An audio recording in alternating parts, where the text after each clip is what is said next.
8 साल का एक बच्चा 1 रुपए का सिक्का मुट्ठी में लेकर एक दुकान पर जाकर पूछने लगा, क्या आपकी दुकान में ईश्वर मिलेंगे? दुकानदार ने यह बात सुनकर सिक्का नीचे फेंक दिया और बच्चे को निकाल दिया। बच्चा पास की दुकान में जाकर 1 रुपए का सिक्का लेकर चुपचाप खड़ा रहा। ए लड़के, 1 रुपए में तुम क्या चाहते हो? मुझे ईश्वर चाहिए, आपकी दुकान में है। दूसरे दुकानदार ने भी भगा दिया, लेकिन उस अबोध बालक ने हार नहीं मानी। एक दुकान से दूसरी दुकान, दूसरी से तीसरी, ऐसा करते करते कुल 40 दुकानों के चक्कर काटने के बाद एक बूढ़े दुकानदार के पास पहुंचा। उस बूढ़े दुकानदार ने पूछा, तुम ईश्वर को क्यों खरीदना चाहते हो? क्या करोगे ईश्वर लेकर? पहली बार एक दुकानदार के मुंह से यह प्रश्न सुनकर बच्चे के चेहरे पर आशा की किरणें लहराई। लगता है इसी दुकान पर ही ईश्वर मिलेंगे।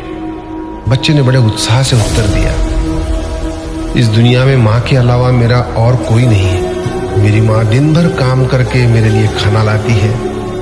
मेरी मां अब अस्पताल में है। अगर मेरी मां मर गई तो मुझे कौन खिलाएगा?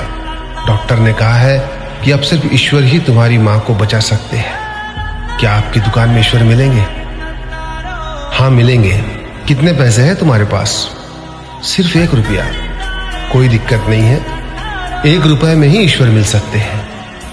दुकानदार ने बच्चे के हाथ से 1 रुपया लिया और उस 1 रुपए के अंदर 1 गिलास पानी के अलावा बेचने के लिए उसके पास कुछ भी नहीं था। इसलिए उस बच्चे को फिल्टर से 1 गिलास पानी भरकर दिया और कहा, यह पानी पिलाने से ही तुम्हारी मां ठीक हो जाएगी। अगले दिन कुछ मेडिकल स्पेशलिस्ट उस अस्पताल में गए।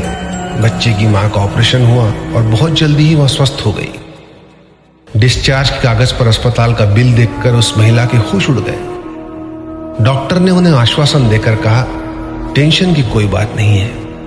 एक वृद्ध सज्जन ने आपके सारे बिल चुका दिए हैं, साथ में एक चिट्ठी भी दी है। महिला चिट्ठी खोलकर पढ़ने लगी।